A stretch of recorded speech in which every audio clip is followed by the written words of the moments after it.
When you look at the game like Ori, you probably think that the colors are awesome. I know I do. And like any reasonable person, you might try to understand why the colors are great. And so, naturally, you look up some videos or articles on color theory, so that you too can understand how to get those nice colors. And well, most introductions tell you about the color wheel, and perhaps introduce you to complementary colors, the ones that are opposite each other on the color wheel. And then you look a bit more and you find a few nice color harmonies, analogous or triadic colors. And if you're doing pixel art, you might even be introduced to color palettes, and how you can get nice colors in your game by just limiting your palette to a couple of colors. And suddenly, you're on your way to having as nice colors as Ori. And well, I hate this approach. It's not that I think that colors are unimportant. I just think that trying to understand how to pick colors based purely on a wheel is kind of weird. After all, the colors exist in your scene, not on a palette. Look, my argument here isn't going to be that color palettes are bad. I just think that they are less important than knowing how to use colors appropriately. Take a look at this scene. If I were to extract the colors in this scene, we would get something like this. A truly weird color palette. In this context, the color choice looks outright bad. But in practice, we can see that all of these colors don't hold any particular weight in the scene. These are the base colors in my scene, and these ones just exist as contrast to highlight the subject, this banana stand. And from that standpoint, it doesn't really matter what colors I choose for this banana stand. The scene still looks about the same. It still looks quite decent. What I feel gets lost in the conversation when we discuss color palettes, or how we often introduce color theory when we use these color harmonies, is how important the balance of our colors is. How we use colors to tell the audience what to focus on and what to ignore. We can look at the scene like this and see that clearly the color choices are terrible, but it's not because of the palette itself.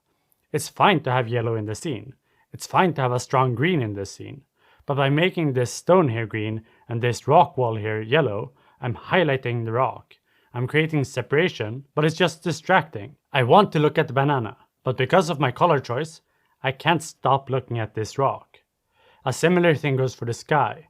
Red and green are complementary, so they create contrast and vibrancy. But I don't really want contrast here. It's weird. It ruins my composition. I don't mind color palettes. But thinking that this is what makes colors look nice is kind of ignoring the role colors plays in our scene. We can even take a look at a game that seemingly does make use of color harmonies.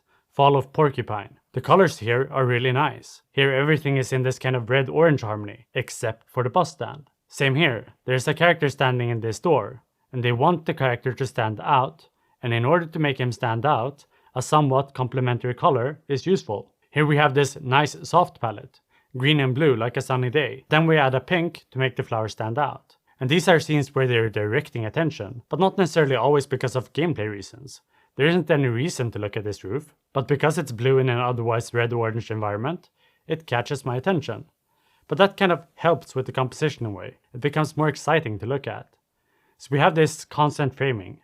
And even if the color choices are strange at times, they work because they balance the scene. So on the surface, it looks as if Fall of Porcupine just has a nice palette. But if you want to understand why it looks good, you can't just look at palettes. My assumption when looking at this game is that they're trying to generally follow the 60-30-10 rule, which basically states that 60% of your scene should be your dominant color, 30% of your scene should be a supporting color, and 10% is an accent color. Generally, this dominant color will help tie your scene together, and the accent color pulls focus. It kind of helps you create a composition without necessarily planning for a composition. You'll actually often see this principle used in movies. So if you want to do a deep dive, just search for 60-30-10 and you'll find a ton of video essays on the topic. But my point isn't that you shouldn't use palettes. And my point isn't that you should follow the 60-30-10 rule. You can have more colors than 3, or fewer than 3. I just want you to think of colors not in terms of some nebulous concept of color theory. I just want you to pay attention to where your eyes go when you look at a scene. If we look at this small scene, it's really easy for your eye to just travel from the character, to the exit sign, to the window, to the suitcase, and the chairs, and then back to the character. It's relaxing to look at this scene.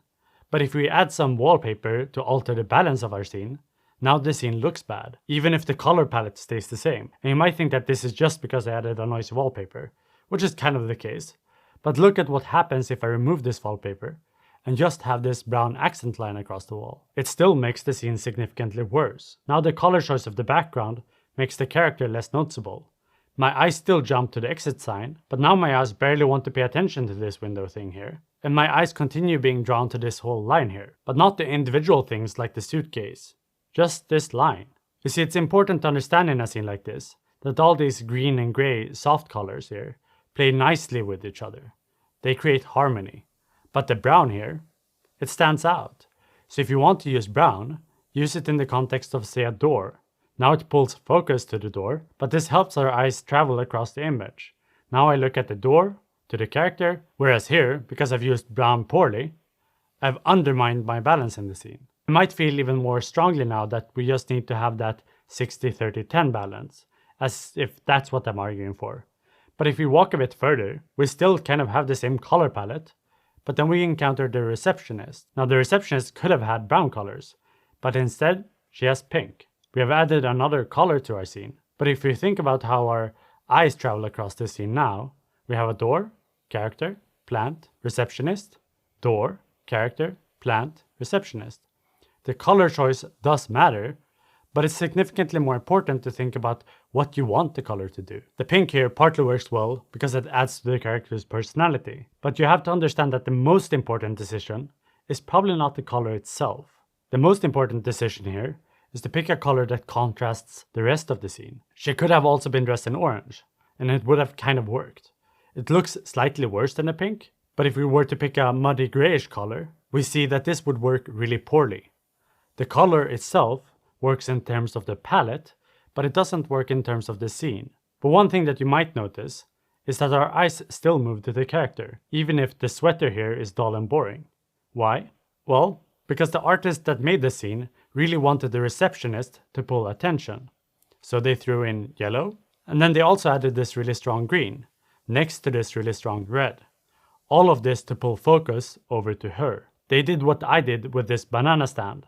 They used accent colors to pull focus to the subject of the scene, the receptionist. This is kind of what sometimes gets missed when talking about color grading in movies. So much of what makes colors look good in a movie is not about the grading, it's about set design. It's precisely this thing we're talking about here. It's not about going into your scene and adjusting a slider to create some artificial unity. It's about choosing to use a pink sweater. It's about choosing to make your bouncy castle orange, or your bus sign green. I do want to highlight here that Fall of Porcupine does have a nicer palette than I tend to have. It does look nicer than how I make my art. But my point is that this palette is the frosting on top of a cake. But you still need to have a decent cake. You still need to understand the foundation, or you will use your palette poorly. Look at a picture like this one. The colors here aren't fantastic. But if we try to look at the palette itself, we have some brown and some teal. Now your instinct in a scene like this might be to add brown to the trees. After all, you have brown in your palette, and trees are brown. But if I make these trees brown, it changes the composition significantly. In this case, I think it makes the picture worse. This is one of the pitfalls with learning about palettes before you learn to understand the purpose of colors. Any single asset in your scene can be any color. A tree can be blue, a wall can be green. You make your color choices based on how it affects the scene, not based on how the asset would look in the real world. Now for some of you, you might actually want to approach the essence of what the real world looks like. But even if you do, I don't think a color wheel is the first thing you should look at. In a scene like this, I want it to look like a kind of warm sunset.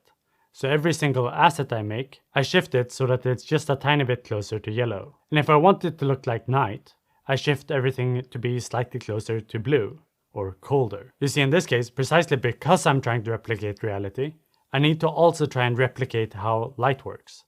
I can't look at a tree and just say a tree is brown. Since the tree exists in a world, I need to think about whether the light that shines on the tree is warm or cold. And I can't get away from this. If I want to emulate reality, I need to think about this before I even make a color palette. Even as I sit in front of the camera, I need to think about this. I have a white light pointed at me, as in the light in front of me that you don't see looks white, whereas the lights behind me they look yellow. Now because my camera is a dumb machine, I actually have to tell my camera that I have a white light on me. I have to tell it that the light pointed at me is 5600 Kelvin. If I don't, it will just assume that my room is yellow, and my shot will look like this. Absolutely horrible. I look dead. Same principle will apply to your game. So if we take a cute game like Fez, it has nice colors, somewhat emulating the real world. But first of all, the colors are slightly warmer, and when something is in the shadow, it gets slightly colder. So if we take a scene like this, and consider that the colors are terrible, that's in part because none of the colors look as if they belong to the same environment. They don't look as if they have the same type of light on it. No attention has been made to create unity where there needs to be unity, and no attention has been made to create contrast where there needs to be contrast. If we look back at a game like Fez, there's lots of odd colors in a scene like this, but they're consistently accent colors.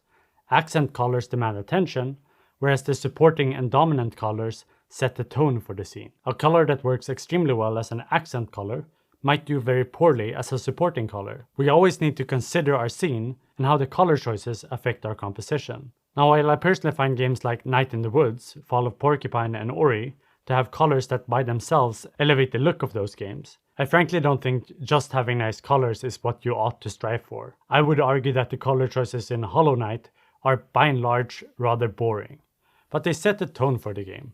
And before you write in the comments, I don't mean that the colors are boring in a bad way. I mean that Hollow Knight appropriately has a very constrained palette, which on its own just kind of looked like this. But in the context of the game, it looks really good.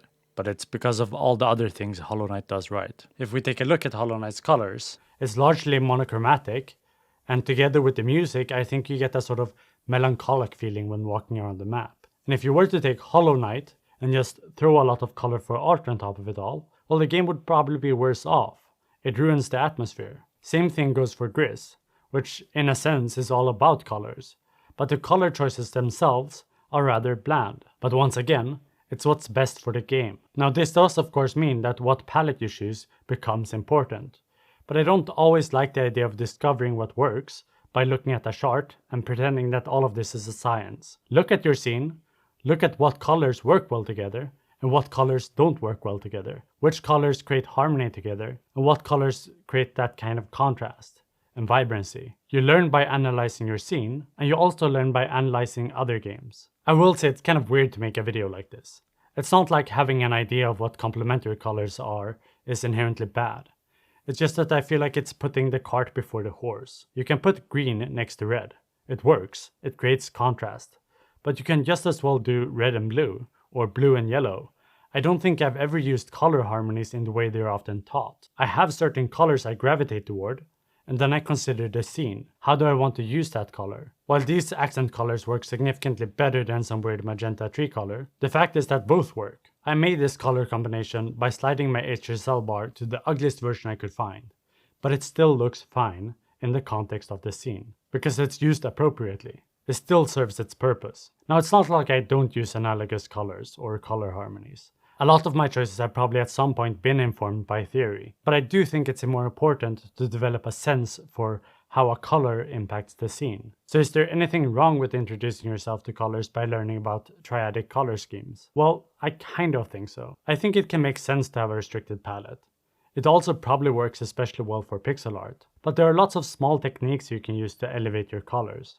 I almost always hue shift my colors. I shift my shadows colder and my highlights warmer. Similarly, I tend to always saturate my shadows and conversely desaturate my highlights. And if you're doing HD graphics like me, these tricks can really help make your colors pop a bit more and make your assets look slightly less flat. If you understand how to use colors well, an unrestricted palette gives you freedom to make these small but important choices, like yellow hair and red glasses in an otherwise quite unified scene. And there's a slight risk with a restricted palette that you end up with kind of decent choices, but still don't understand why it works, because you've never had to think about why it works. Not saying it will happen. There's a time and place for constraints. Now this all kind of depends on where you are in your journey. There's nothing wrong with creating a kind of flat looking game. I think Rogue Tower has a nice aesthetic, but at the same time, I do kind of like the wild colors in Emberward a bit more. Now if you do want to constrain yourself to a palette in order to simplify your process, that is possibly a smart thing to do. And there is an element where if you have a restricted palette, you might be more likely to discover how to use it correctly, so that you learn to create this instead of this. Whereas if you use an unrestricted palette, you might be making so many bad decisions at the same time that it can be hard to gauge where you went wrong. As I said, it all depends on where you are in your journey. But just understand that your colors shouldn't look good in this context. They should look good in this context. And more importantly, An asset should be the color that looks the best for the scene. That might mean that your tree should be red, it might mean that some grass should be blue, and some other grass should be green. I have a Patreon, and I've started releasing assets from different scenes I've made on there, and I will continue to do so. They won't be production ready assets, just stuff I've made for the scenes I use in my videos. I also do some unscripted content from time to time, when I have time. So if you want to support me, feel free to do so. Thanks for watching. Bye.